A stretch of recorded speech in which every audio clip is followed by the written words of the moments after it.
dossier bi du tax Adji Sarr employeur am bii ñuy wax Fina Khady Ndiaye Estella façon Fina yooyu war nañ faa dem xooli ji nag ndax suñu njaboot ak suñuy doom li mu expliqué bu dee dëgg la ñu xool ndax amul débauche yu mel noonu bi ci topp moom Ousmane Sonko war naa setal boppam aussi ci li xew ñi nekk ci réseaux sociaux bi aussi doon tooñ Adja Sarr di ay journaliste utal ko ay faux tante ak faux ndijaay lii mu jot aussi war nañ leen xoolaat ces formules d'injustice sociale il faut que ñu tegaat ko ci suuf si mode de traitement de l'information lii ñuy wax nag buñ ko boolee ñëpp mooy li ñu delluwaat mooy ci refondation bi mooy nañu toogaat waxtaan parce que bombe jeunesse bi comprendre tuñu kenn te ñi ci bëgg langaamu nag mooy société civile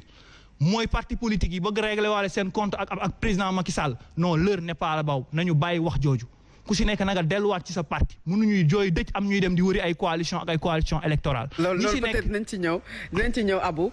ñu yeggale peut-être ci li nga xamante ne moom mooy recours bi Omar recours boo xamante ne anticonstitutionnalité moom la ko conseil constitutionnel tuddee mu mel ne bëri na ay rëq-rëq yoo xamante ne ñoom nemmeeku nañ ko ci ba neenal ko c'est-à-dire nous avons une justice cancéreuse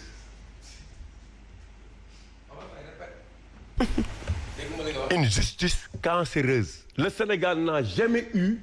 un ministre de la justice comme ce ministre que nous avons. Kenn xamul lu muy liggéey. Kenn xamul lu muy liggéey tam nekk ministre de la justice. C'est le ministre de la justice. Mais dama ne la il doit démissionner moom dafa war a dem. Et le procureur aussi doit partir xam nga tax affaire Sonko bi mel nii c'est pas seulement l'affaire de Sonko. C'est une injustice qui a duré. li Macky Sall tëj ci ay doomu aadama durant ces 2 mandats amul benn président bu ko tëj bu ñëwee bëreet ñu yóbbu la bu ñu la jegee ñu defaree la yóbbu la Rebeuss li mu tëj kenn mësu ko tëj c'est-à-dire injustice boobu nit ñi dund da Ablaye Wade laa la wax de bi Ablaye Wade daanoo ñu jëg ñi PDS ba fi ñu toll lu ñu tëj nañ ko décompté kenn mësu ko tëj loolu nag bu ko nit ñi dundee tey dañuy gis ne li dal Sarkozy France te kenn waxul ñu condamné ko mënuñu gis ne loolu war na mën a dal Sénégal le cas de Karim est là on a vu ce qui s'est passé avec une juridiction d'exception qui s'appelle la CREI le cas de Khalifa Sall est là avec tout ce qui s'est passé les gens ont laissé ñu dem ba Sénégalais njot na il y a une instrumentalisation de la justice ñu ñëw bien que l'affaire de Sonko et de Adji Sarr ce n'est plus une affaire privée ni politique, c'est devenu public. Quand il y a autant de morts, autant de dégâts, ba mu poussé combien une semaine kenn xamul lu nit ñi def ba xalif général des Mourides jóg taxaw ànd ko ak tous les xalifs généraux te noonu la demee taxaw si pour que dëkk bi am dal loolu dootul lu affaire foo ça veut dire que on a alerté le président par rapport à la justice de notre pays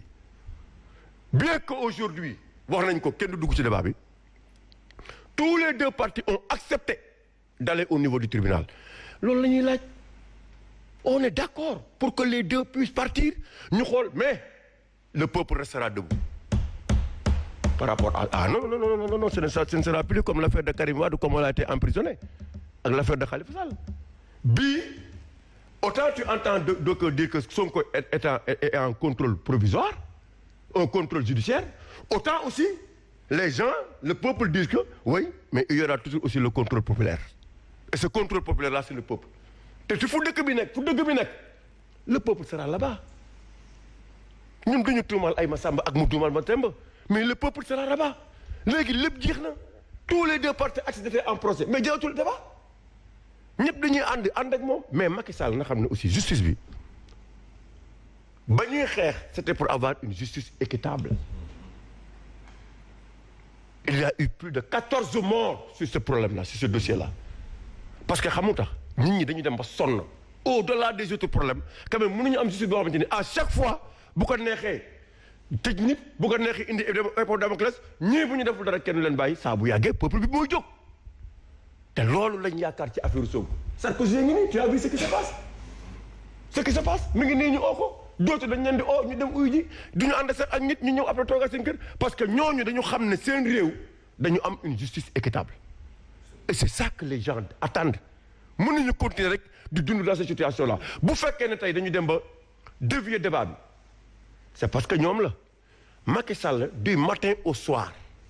il ne fait que de la politique et comment il peut faire pour conserver ses pouvoirs yooyu nag aussi bu ko nit ñi xamee ba xam ne yow à tout moment tu laisses le développement à côté tu restes à pérenniser ton pouvoir saa bu yàggee ñii dañ naan noo kii même bu fekkee ne yoonam nekku sax nit ñi mën nañ njort ne diw mi ngi si doonte nekku si parce que à chaque fois c'est comme ça l'histoire du conseil constitutionnel xam nga affaire Sonko bi nee naa il faudrait pas que l'affaire de Sonko soit l'os de mort l'âme c'est certain Sonko il a eu le mérite après sa radiation xam nga fonction publique waruñu mën a sax ci jóg noonu rek di rajo nit dañuy waxante dëgg radiation yi mu xeex ba am li mu am mais dafa am ñoo xamante ni ne dañ ko bëgg utiliser comme l'os de mort l'âme wax naa ko fi recours bi ñu def du dara parce que c'est deux institutions qui sont là c'est le pouvoir judiciaire et le pouvoir législatif chacun a ses prérogatives à son règlement intérieur mais l'Assemblée nationale il a un pouvoir discrétionnaire de lever ou de ne pas lever l'immunité parlementaire d'un député waaw yow kii règlement intérieur yow bi nga moom pouvoir judiciaire ba mu soxlee Sonko dafa ñëw jël si ko fan la jaar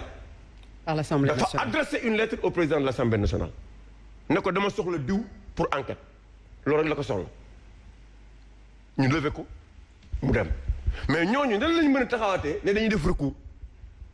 c'est parce que dafa am lu ñu bëgg ci Sonko mooy taxaw naa xeex naa nit ñi ne way kii guerrier la loolu taxuñu jóg ce qui importe pour nous c'est le peuple sénégalais c'est le développement de notre pays parce que tey mu neex mu naqari Sonko a eu plus de 800 000 personnes qui ont voté pour lui tu penses que le peuple sénégalais muy man muy professeur muy ñeneen ils vont accepter à l'étape actuelle où nous sommes